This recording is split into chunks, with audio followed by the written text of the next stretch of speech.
Welcome to the Startup Espresso. I'm Hall T. Martin, the host of the show, where we talk about raising funding for your startup and the time it takes to have an espresso. I hope you enjoy this episode.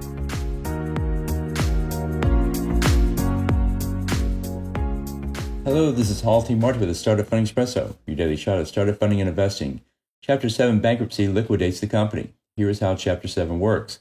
When a company goes into Chapter 7 bankruptcy proceedings, the bankruptcy trustee takes control of the company to liquidate the assets and pay the creditors. A Chapter 7 proceeding starts with the creditor filing a petition with the bankruptcy court. The debtor must provide a list of assets and liabilities along with tax returns. In the case of involuntary bankruptcy, a creditor can file to move to bankruptcy. The debtor must provide a list of all creditors and how much is owed, a listing of all properties and all sources of income for the debtor, all debt collections receipts. The debtor must provide all financial records and attend the hearings. All creditors must file a proof of claim. Once the bankruptcy trustee issues a discharge of the debts, the creditors can no longer pursue the debtor. Any act of fraud could remove the discharge order. Most bankruptcies take up to 180 days to complete. There are several alternatives to Chapter 7 bankruptcy which could be considered. Thank you for joining us for the Startup Funding Espresso, where we help startups and investors connect for funding. Let's go start listening to today.